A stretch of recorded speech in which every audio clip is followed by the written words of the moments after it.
Hello friends, आज हमारा इस वीडियो का टॉपिक है विकलांगता। शारीरिक रूप से विकलांग बच्चे। विकलांग बच्चों की स्थिति सामान्य बच्चों से भिन्न होती है।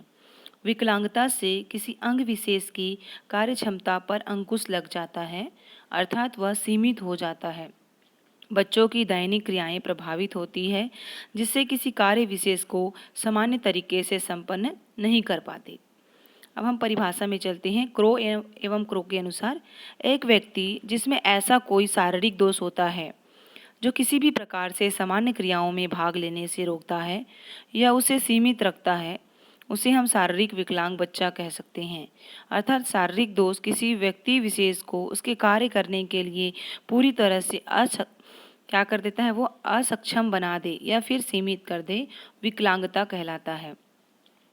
दूसरा परिभाषा है सैमुअल ए किर के अनुसार वह बालक जो सामान्य बालकों से शारीरिक, मानसिक, सामाजिक व संवेगात्मक विशेषताओं से भिन्न होते हैं और गुणों को अधिकतम सीमा तक विकसित करने की विशेष कक्षा का प्रबंध करना पड़ता है। और तीसरा है जेडी टंडन के अनुसार वे बच्चे जो शारीरिक, संवेगात्मक या सामाजिक विशेषताओं में सामान्य बच्चों से इतने भिन्न हैं कि उनकी क्षमताओं के अधिकतम विकास के लिए विशिष्ट शिक्षा की आवश्यकता होती है।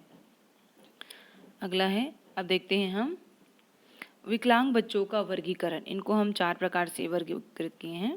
शारीरिक स्थिति के आधार पे, मानसिक स्थिति के आधार पे, सामाजिक सामंजस्य पर आधारित विकलांगता, भावनात्मक या संवेगात्मक विकलांगता।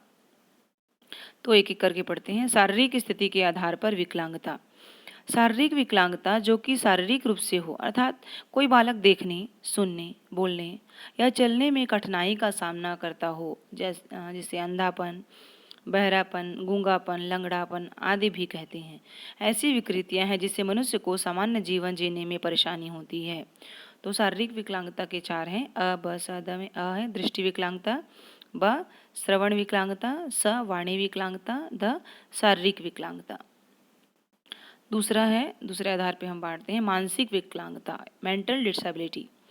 वैसे बालक मानसिक रूप से विकलांग कहे जा सकते हैं जिसकी बुद्धि लब्धि सामान्य बालकों की तुलना में काफ़ी कम होती है। इनमें सूझबूझ, तर्क क्षमता, ग्रहण क्षमता आदि का समुचित अभाव होता है। मानसिक आयु के प्रकार, मानसिक विकलांगता के प्रकार, अधिगम असमर्थ और मंद बुद्धि। तो सबसे पहले देखते हैं अधिगम असमर्थ क्या है, लर्निंग डिसेबल्ड। देखने में इस श्रेणी के बच्चे सामान्य नजर आते हैं, लेकिन वह समझने, पढ़ने लिखने में असमर्थ होते हैं। जीवन के प्रत्येक क्षेत्र में वह सामान्य बच्चों से पीछे होते हैं। दूसरा है मंद बुद्धि। इस श्रेणी में वे बच्चे आते हैं जिनकी बुद्धि लब्धि सामान्य बच्चों से कम होते हैं, यानी जिनकी बुद्धि लब्धि 90 से कम होती है। तीसरा है सामाजिक विकलांगता। ऐसे बालक जिनकी अपनी अलग सी सोच होती है, ये समाज में प्रचलित परंपरा, मान्यता, विचारों और मूल्यों आदि से घृणा कर रखते हैं। वे स्वयं को ही समायोजित नहीं कर पाते हैं। धीरे धीरे समाज विरोधी आचरण इनका स्वभाव बन जाता है। ये बालक मेधावी या घातक होते हैं, परंतु ये अपने प्रतिभा का प्रयोग नकारात्मक कार्यों में ही लगाते हैं। भावनात्मक विकलांगता। भावनात्मक विकलांगता या संवेगात्मक विकलांगता का प्रमुख कारक मानसिक अंतर्द्वंद होता है। ऐसे बच्चे अपने संवेगों पर नियंत्रण नहीं रख पाते हैं। दूसरा बात यह है कि छोटी छोटी बातें पर क्या होते हैं, वो क्रोधित होते हैं। अगर जरा सी असफलता आ जाती है तो वह घबरा जाते हैं। किसी भी समस्यात्मक स्थिति से बचने की इच्छा, हर समय किसी अनजान भय से ग्रस्त रहते हैं। आत्महत्या तथा नशा करने की प्रवृत्ति आदि विकलांगता के प्रमुख लक्षण हैं। शारीरिक स्थिति के आधार पर विकलांगता को चर्चित करते हैं। दृष्टिबाधित विकलांगता। जन्म से कुछ बच्चे ऐसे होते हैं जिनकी आंखें नहीं होती या उनमें रोशनी नहीं होती। कुछ बच्चों की आंखों की रोशनी जन्म के बाद दुर्घटना, चोट, बीमारी आदि के कारण पूर्ण या आंशिक रूप से चली जाती है। इन्हें सहारे की आवश्यकता होती है। तो इनके हम परिभाषा में देखते हैं, शैक्षिक परिभाषा क्या है। शैक्षिक पठन अनुदेशन पर आधारित है। शैक्षिक परिभाषा के अनुसार उन व्यक्तियों को दृष्टिहीन व्यक्ति कहा जाता है जिनकी दृष्टि इतना अधिक अक्षमताग्रस्त हो कि ब्रेल लिपि के बगैर वे पढ़ना सीख नहीं सकती। दृष्टि विकलांगता की विशेषता।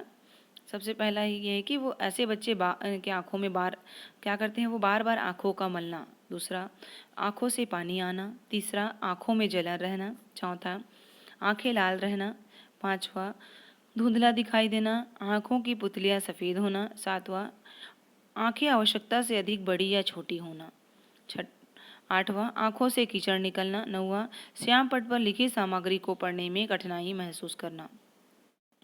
10वां, श्याम पट कार्य को अपनी पुस्तिका में लिखने के दौरान दूसरे छात्रों की पुस्तिका देखना या पूछना। 11वां, एक ही वस्तु के दो दो रूप दिखाई पड़ना। एक आंख मूंद कर चलना देखना। 13, चलते समय अन्य वस्तु से टकराया या लुढ़कते जाना। 14, अन्य पुस्तक या अन्य वस्तु को आंखों के नज़दीक लाकर देखना। 15, जल्दी जल्दी पलकें झपकाना। 16, आँखों की पुतलियों को घुमाने में कठिनाई होना। आगे है ऐंची दृष्टि से देखना। और 18वां, पढ़ने के क्रम में अक्सर आंखें इधर उधर घुमाना।